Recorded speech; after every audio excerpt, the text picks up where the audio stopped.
right, well, the first speaker is Kim Conklin. So Kim. Woo-hoo!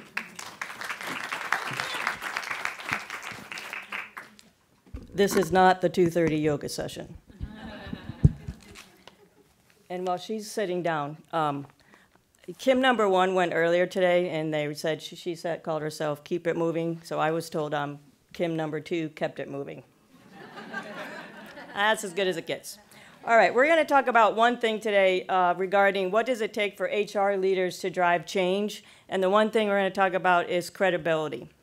I myself have been in HR almost 30 years in large companies, small companies, public, private, and across multiple industries.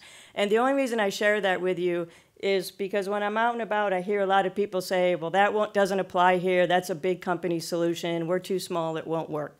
So I promise you what we're going to talk about today really applies whether you work in a company of 10 people or a company of 100,000 people. So to get started right out of the gates, HR people have a tendency to do two things that undermine their credibility right out of the gates. We have got to stop talking about, can we have a seat at the table? I want a seat at the table. It drives me insane. No other function does that. Secondly, if you think about it, people that we have another buzzword called we're a partner. You are not a partner. You are on the team.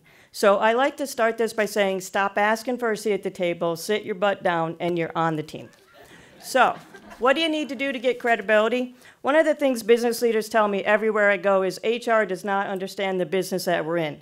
You will not have credibility if you don't understand what's the revenue, what's the net income, what does EBITDA even mean? What are the margins of our products? There's a finance guy over there laughing. Because he knows the pain. So you have to understand, and why is that so critical? And it's quite simply because you can't offer the right HR solution if you do not have the context of the business that you're in. So how do you do that as an HR person? You have to know the jobs in the company. You do not have to be a fluid elastic PhD engineer to understand what they do, but you have to have a general concept. What does the engineer do? What does the software developer do? What does the supply chain guy do? If you don't understand that, how in God's name can you do organization design? So one way to do that, you just ask people. You walk out on the manufacturing floor and you ask them, show me what you do when you're making that electrical distribution switchgear box. What I did also is I used to do ride-alongs with salespeople. I was traveling one day in Germany with a BP Solar sales guy the day the German government announced that they were taking away the subsidies for solar panels.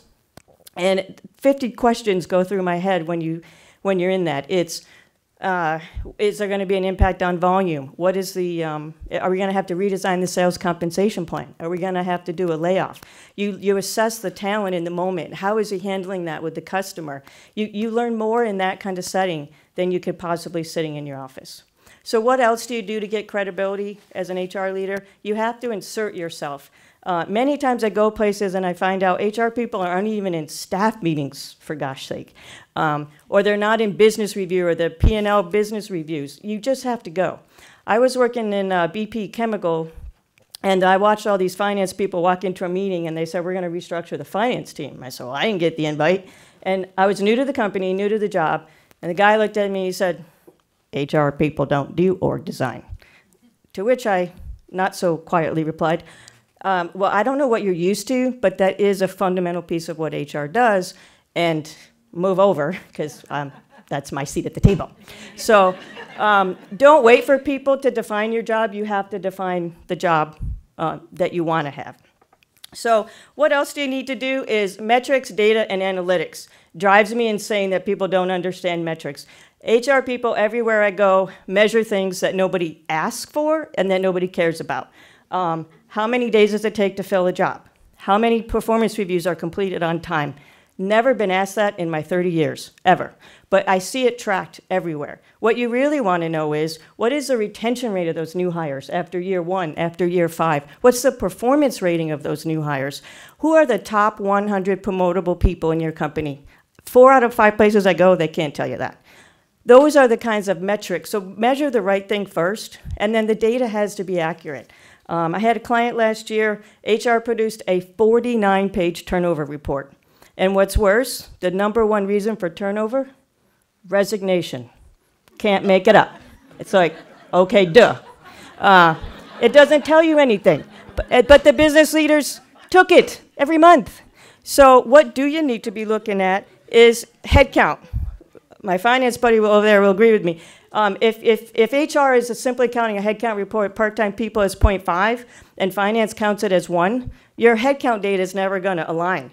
You lose total credibility. So if you really want to get credibility, you have to have the credibility to drive the change, and you really do that by knowing the business that you're in, inserting yourself in the business where maybe HR hasn't been before, and using the right analytics. If you do that, I promise you, you will be able to drive the change because you'll get the credibility with the business leaders. So, kept it moving, Kim.